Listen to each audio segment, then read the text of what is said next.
clarify for the benefit of the viewers what has happened. Section 7 of the RBI Act involves two stages.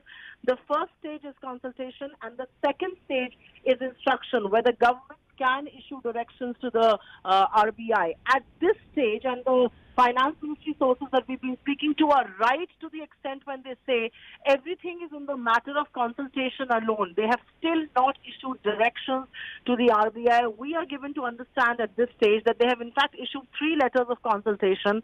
The timeline of the events is important because at some stage the RBI governor and the Prime Minister did have a meeting.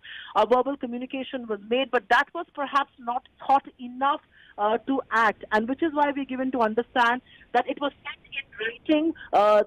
It was sent in writing to the RBI under Section 7 of the RBI Act as far as letter of consultation is concerned. The letter of consultation has been sent on 3 counts. The first count is that there should be some PCA relaxation for banks to lend to the NBFCs and small and medium enterprises. The second is the reserve, and the number 1 part on which they have sent was also on carving out power companies under the February 12th circular. The RBI is not willing to budge on any of the 3 issues, and that is the big bone of contention. Which is why it's important to clarify here that the government is indeed thinking about sending directions or instructions. So the controversy that we did see earlier in the morning today did not clarify the 2 stages of Section 7.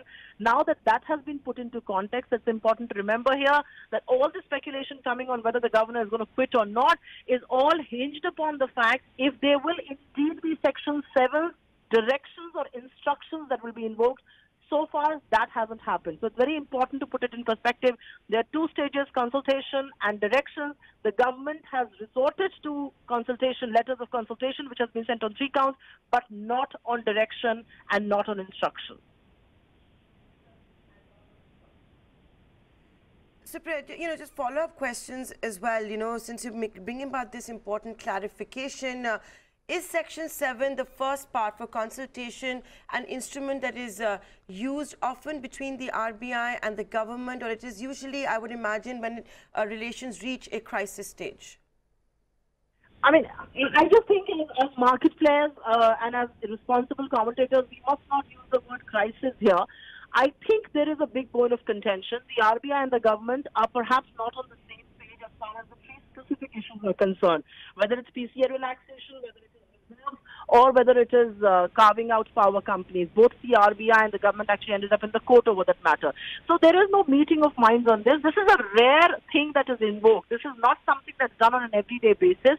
But the government of the day, which is an elected government, realizes that these things are required and these things need to be done, which is why they're in conversation with the RBI. Now, RBI as the monetary authority, or RBI as the authority of, India's banking sector, the regulator for the banking sector, believes this is not the right time to do this. So there is a disagreement. I think it has moved beyond the intellectual disagreement space. It has now gone into the realm of this becoming a big bone of contention. But remember here, instructions or directions have so far not been issued.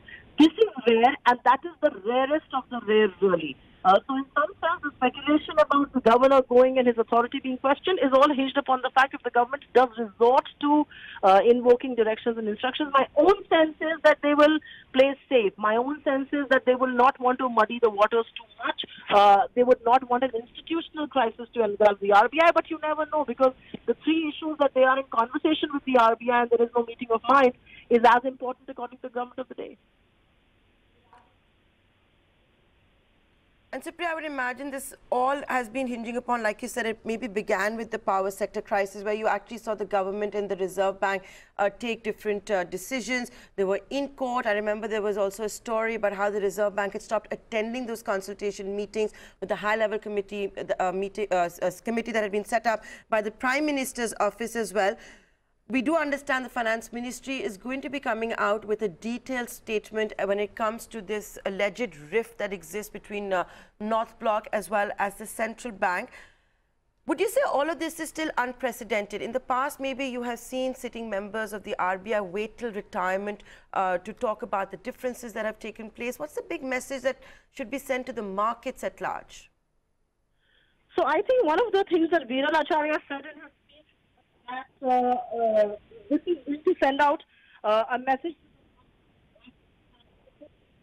the government and the RBI are not seeing eye to eye on.